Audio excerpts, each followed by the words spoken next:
Assalamualaikum warahmatullahi wabarakatuh. Bismillahirrahmanirrahim. Alhamdulillah wa syukrulillah ala ni'amillah.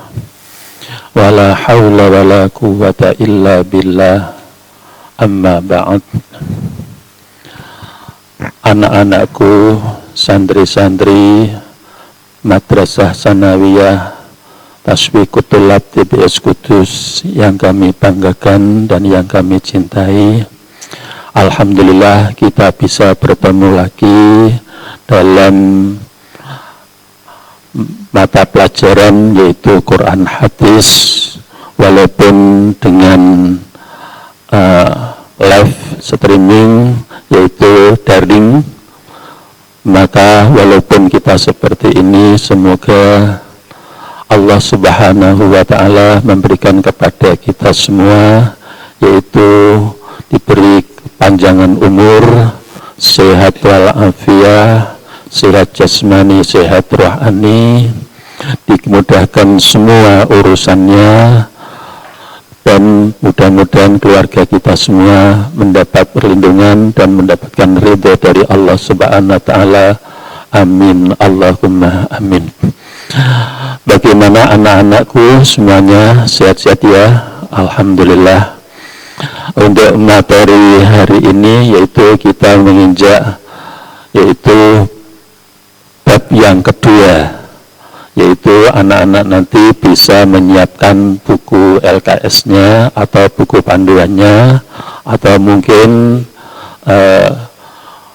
materi yang kaitannya dengan PPT yaitu PowerPoint, yang mungkin insya Allah nanti anak-anak bisa melihat dan bisa memahami, walaupun ini nanti PowerPoint-nya singkat, tidak bisa diuraikan seperti tahun-tahun dulu, yaitu tak bisa tetap muka karena ini waktunya pendek, kurang lebih 20 menit. Maka untuk itu kita nanti akan mempelajari Quran Hadis yang kaitannya yaitu bab yang kedua, memahami fenomena sosial dan alam sebagai bukti kekuasaan Allah. Bisa dipahami anak-anak, bab kedua ini memahami fenomena sosial dan alam sebagai bukti kekuasaan Allah. Jadi perlu anak-anak diketahui bahwasanya di alam semesta ini itu ada yaitu yang kita nanti tidak bisa, harus kita syukuri nikmat Allah. Kita bisa hidup di alam dunia ini banyak dan mengetahui dan bisa memahami dalam fenomena alam yaitu yang sebagai kekuasaan Allah. Nah, sebelum materi kita mulai, perlu anak-anak bisa memahami juga yaitu di dalam surat Asy-Syams atau yang bisa disebut wasyamsi wa duhaha. Profil surat Asy-Syams atau wasyamsi wa duhaha artinya yaitu matahari. Surat yang ke-91 juz 30. Anak-anak paham kalau juz 30 ya. Wasyamsi wa duhaha.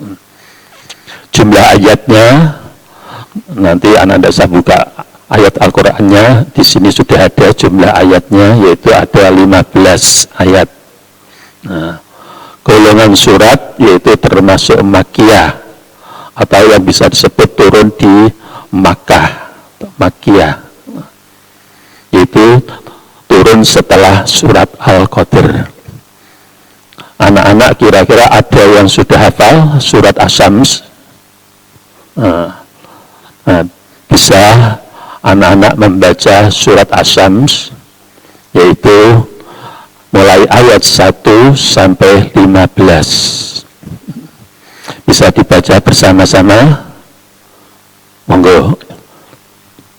Sebelum saya menjelaskan fenomena alam dalam kekuasaan Allah ini termasuk di dalam surat Asy-Syams. Mari kita baca bersama-sama ya. Semoga kita membaca Al-Quran ini mendapat berkahnya Al-Quran dan bisa mendapatkan syafaat Al-Quran besok kelak di hari kiamat. Amin. Bismillahirrahmanirrahim. Wasyamsi wa duhaha wal qamari idza talaha wan nahari idza jallaha wal laili idza yaghshaha was samai wa ma banaha wal ardi wa ma tahaha wa nafsin wa ma sawwaha fa'alhamaha fujuraha wa taqwaha qad aflaha man zakkaha wa qad khaba man dassaha kazzabat samud bitagwaha idzin ba'atha ashqaha faqala lahum rasulullahi naqatallahi wa suqyaha fakazzabuhu fa'aqaruha fatamtama alaihim rabbukum bidhanbihim fasawwaha wala yakhafu uqbaha. Shadaqallahul azim. Alhamdulillah, sudah kita baca surat Asy-Syams ayat 1 sampai 15.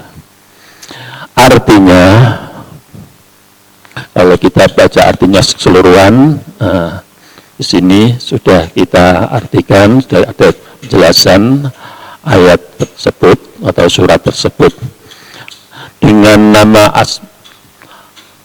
dengan menyebutkan asma Allah yang Maha Pengasih lagi Maha Penyayang.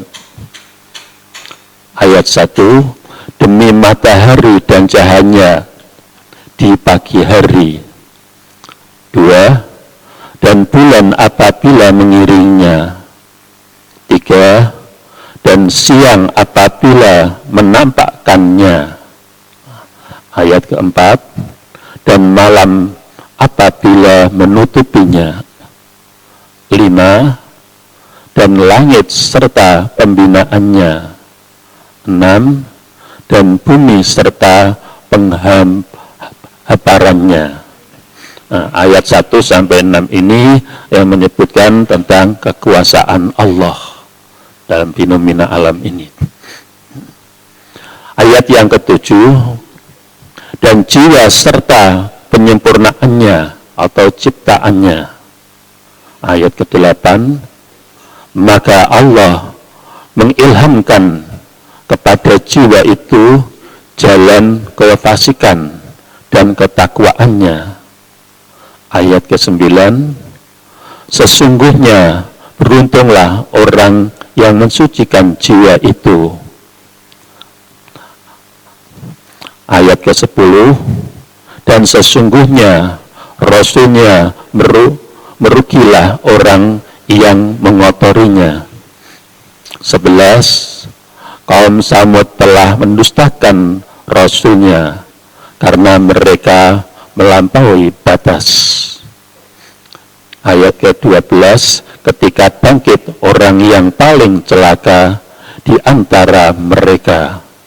Ayat ke-13, lalu Rasul Allah, yaitu Saleh, yang berkata kepada mereka, biarkanlah unta betina Allah dan minumannya. 14, lalu mereka mendustakannya dan menyembelih unta itu, maka Tuhan mereka membinasakan mereka disebabkan dosa mereka. Lalu Allah menyamaratakan mereka dengan tanah. Ayat terakhir 15, dan Allah tidak takut terhadap akibat tindakannya itu. Perlu diketahui anak-anak bahwasannya di dalam surat Asy-Syams ini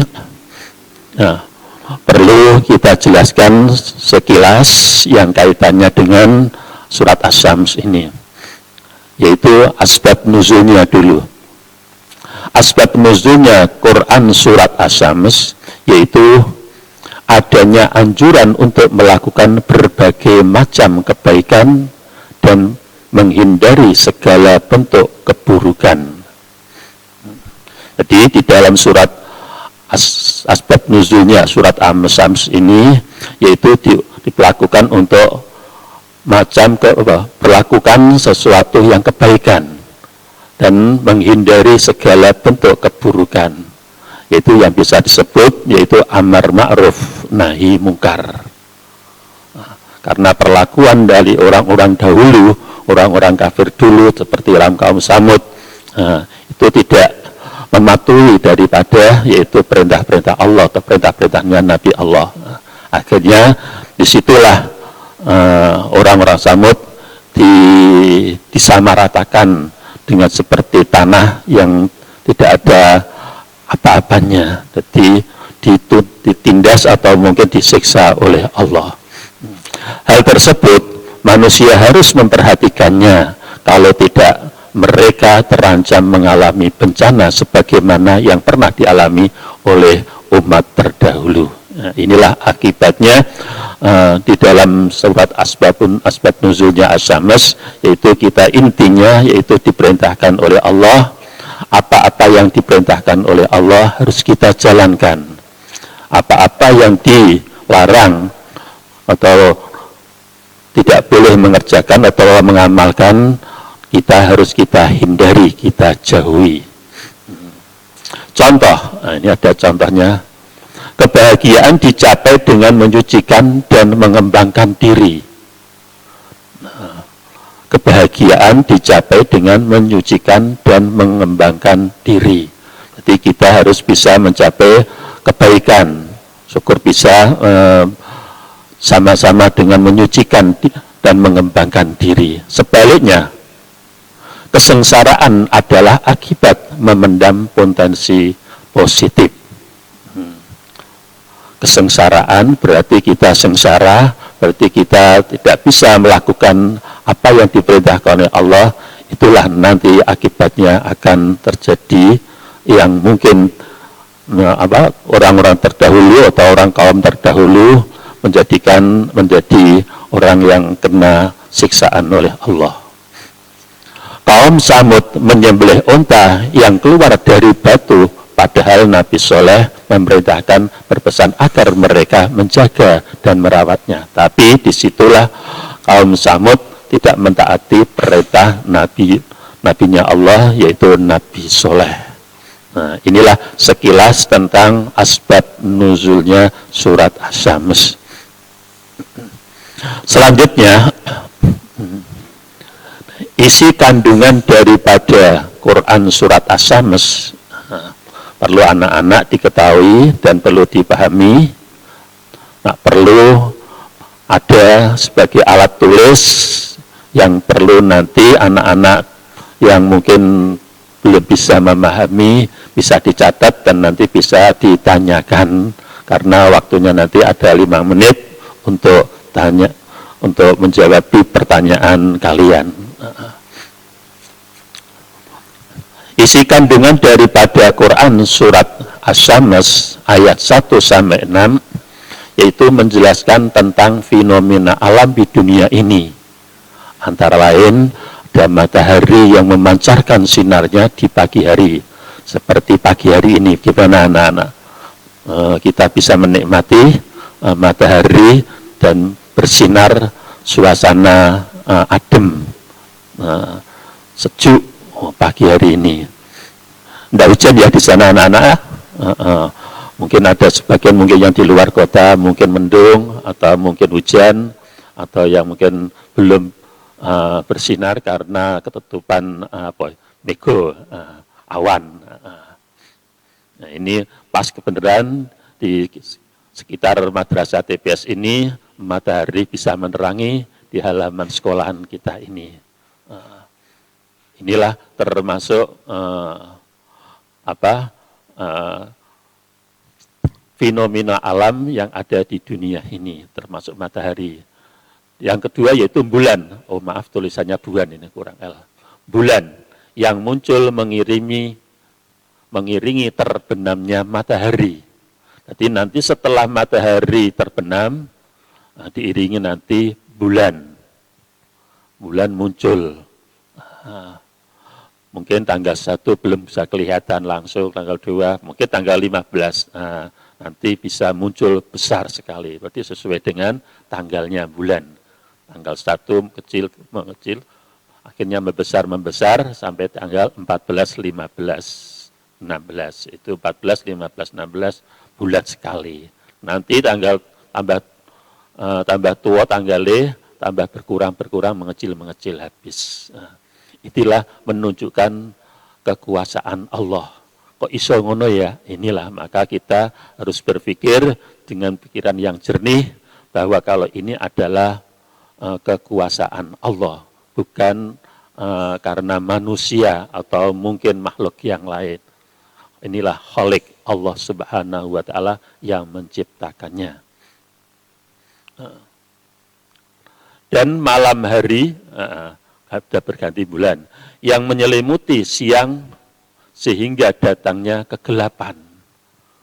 Ono rino, ono wengi. Ini sing ngatur Allah Subhanahu wa taala. Berarti ayat 1 sampai 6 ini jelas bahwasannya ada matahari, ada bulan, ada siang, ada malam. Semuanya ini adalah kekuasaan Allah dalam fenomena di dalam dunia ini. Ayat yang ke-7, Allah melanjutkan sumpahnya dengan mengingatkan tentang jiwa manusia. Maksudnya yaitu Allah menciptakan manusia dan memberinya akal yang berpotensi sehingga melalui akalnya ia mampu merenungkan apa saja yang baik bagi dirinya dan apa saja yang buruk bagi dirinya. Jadi intinya bahwasannya Allah bersumpah tentang itu dengan mengingatkan tentang jiwa manusia, yaitu Allah menciptakan manusia dan memberikan akal untuk berpotensi sehingga melalui akalnya. Jadi kita ini diciptakan oleh Allah untuk bisa berpikir bahwasannya kalau kita sebagai hamba Allah yang beriman, percaya, yakinnya adanya Allah, maka kita bisa berpikir dengan yang baik. Tapi sebaliknya, kalau kita tidak iman kepada Allah, pikirannya mungkin terbalik juga menjadi buruk. Akhirnya koyo-koyo manusia inilah yang mengatur. Koyo-koyo mungkin tidak hanya itu, mungkin bisa juga matahari ini sepertinya Khalik, bisa dikatakan itu. Orang-orang terdahulu kan begitu, matahari datang, muncul dari timur, wah itu Tuhan saya, itu ada yang mengatakan gitu. Untuk umat-umat yang terdahulu seperti itu. Tidak seperti kita sebagai hamba Allah, justru itulah sebagai makhluk Allah matahari. Siapa yang menciptakan? Allah yang mengaturnya. Termasuk bulan. Kalau orang kita sebagai beriman kepada Allah, bulan itulah ciptaan Allah. Bukan itu Tuhan. Tapi ada orang terdahulu mengatakan bahwa bulan itulah Tuhan saya, ada seperti itu. Na'udzubillah min dzalik. Itulah pikiran yang buruk. Ayat yang ke-8, kata ilhama, yaitu pengetahuan yang diperoleh seseorang dalam dirinya. Ilham berbeda dengan wahyu. Kalau wahyu adalah sumber dari Allah. Perlu ditahui anak-anak, yaitu yang dinamakan arti daripada ilhama, yaitu pengetahuan yang diperoleh seseorang dalam dirinya. Ilham itu berbeda dengan wahyu. Kalau wahyu itu adalah sumber dari Allah. Ada yang diberikan wahyu, seperti nabi-nabi diberi wahyu. Ada Nabi juga diberi ilham. Ilham itu seperti Rasulullah mimpi ketemu Allah, langsung diberi ilham oleh Allah dengan tidur, tahu-tahu ada perintah dari Allah. Itu biasa disebut hadis qudsi. Kalau wahyu berarti Rasulullah menerima wahyu dari Allah dengan perantaraan malaikat Jibril, yaitu yang bisa disebut nama Al-Quran. Masih ingat gak kemarin yang dinamakan Al-Quran? Yaitu wahyu Allah atau sebagai mukjizat Rasulullah yang diberikan kepada Rasulullah, pada Nabi Muhammad dengan perantaraan malaikat Jibril. Itulah yang dinamakan wahyu Allah berupa Al-Quran. Nah, kalau ilham mungkin Rasulullah tertidur, agak tidur-tiduran, maka mungkin tidur nyenyak atau mungkin agak tidur-tiduran, tahu-tahu ada perintah Allah. Itu biasanya tidak perantaraan malaikat Jibril, tapi langsung Allah, namanya itu ilham. Itu disebut dengan hadis qudsi. Itulah sebagian daripada isi kandungan Quran surat Asy-Syams untuk ayat 9 dan 15. Nanti anak-anak bisa melihat di buku yang ada di LKS. Untuk ini alhamdulillah kita selesaikan untuk surat Asy-Syams. Untuk selanjutnya nanti bisa kita lanjutkan pada waktu yang akan datang, yaitu surat Ali Imran ayat 190. Demikian yang saya bisa sampaikan, walaupun tidak sedetail, walaupun tidak bisa bertatap muka. Untuk itu tetap anak-anak bersemangat untuk belajar. Semoga ilmu kalian akan menjadi ilmu yang bermanfaat dunia akhirat. Amin. Sekian, kurang lebihnya mohon maaf. Ditutup, Yai. Ini ada satu pertanyaan, sudah banyak tadi yang disampaikan oleh Bapak Yai Sadua mengenai, tapi di sini ada teman dari kelas F bertanya tentang beruntunglah bagi orang yang menyucikan jiwa. Itu maksudnya apa, Yai? Ayat ke berapa itu mencucikan diri? Qad aflaha man zakkaha. Perlu diketahui anak-anak, itu mungkin ayat ke-6 gitu. Saya lihat dulu. Ayat ke-8. Ayat ke-8. Dan jiwa serta penyempurnaannya itu ya. 9. Sesungguhnya beruntunglah orang yang mensucikan jiwa itu. Perlu anak-anak diketahui bahwasannya tadi saya sudah jelaskan di dalam isi kandungan dalam ayat ke berapa tadi, ke 1 sampai 6 sudah. Untuk ayat ke 7 ke 8, dalam 9 belum ya, belum sampai di situ ya. Tadi kan baru 8, belum selesai. Ya belum, walaupun ini belum sampai di situ. Nanti bisa anak-anak bisa dipahami lagi di dalam itu untuk mensucikan itu, supaya anak-anak betul-betul tahu bahwasannya kita ini sebagai hamba Allah. Yang disucikan itu berarti manusia ini diciptakan oleh Allah yang paling sempurna. Laqad khalaqnal insana fi ahsani taqwim. Perlu kita ketahui bahwasannya kalau kita ini